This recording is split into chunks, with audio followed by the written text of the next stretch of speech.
All right, welcome to the deep dive.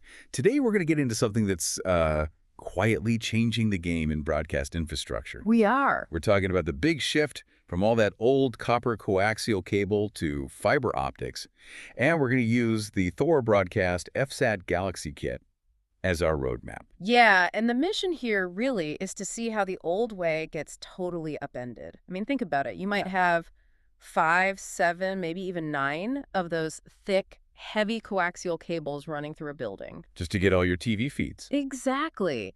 This system takes that whole bundle, all that bulk and weight, and just replaces it with one single, incredibly light strand of single-mode optical fiber. Okay, so that's the immediate payoff right there. It's huge. Speed, distance, and just less clutter. So let's unpack that. If we're replacing that much copper with one single strand, what signals are we actually putting into it? What's the transmitter unit feeding it? Well, it's pretty versatile. It's built to handle three independent RF inputs. So 2 of those are for your satellite signals, specifically L-band.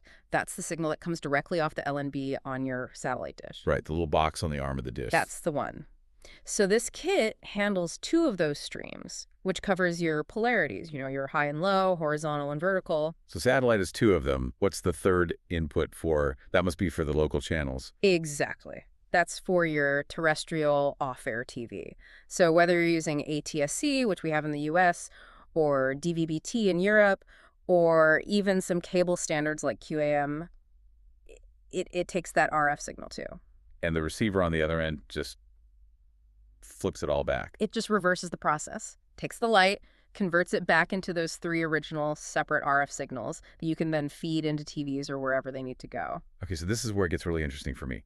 How do you cram 3 completely different complex RF signals onto one tiny piece of glass without it all turning into, a mess? Right, you can't just pump them all in and hope for the best. The secret sauce here is a technology called CWDM. Yeah. Coarse wavelength division multiplexing. The best way to think about it is, instead of one single white flashlight beam, the system is using multiple tiny lasers. Okay, so multiple beams of light. Each one transmitting a different color or wavelength, and each unique color is its own private lane carrying one of the signal streams. So it's like having different colored superhighways inside one microscopic tube. The colors keep the traffic from crashing into each other. That's a perfect analogy. And that's also why this technology has to use single-mode fiber. It's just perfectly designed to carry these very specific laser wavelengths over really long distances without losing quality. And I saw that it has things like automatic gain control, the AGC. It does, yeah, and that's crucial. It's constantly auto-leveling the signal. You don't get that sharp signal drop-off over distance like you do with copper. It keeps everything stable. That stable output has to be the key to scaling this up. I saw a number that seemed almost unbelievable, 10 kilometers. 10 kilometers, yeah. That figure is all about the high optical output power of the transmitter. Now imagine trying to run a bundle of copper cables for 10 kilometers. You couldn't. The signal loss would be catastrophic. It'd be gone. Completely gone.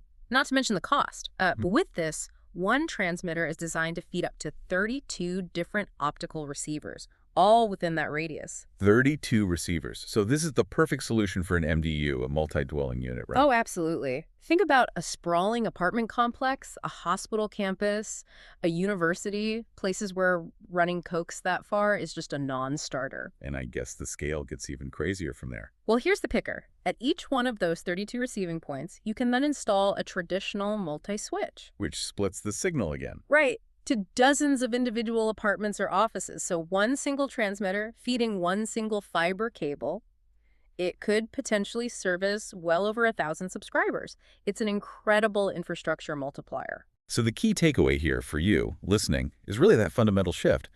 We're getting away from heavy, lossy copper and moving to this elegant single strand of fiber. You're gaining massive capacity and distance. And solving some huge infrastructure headaches in the process. And it raises a really interesting question.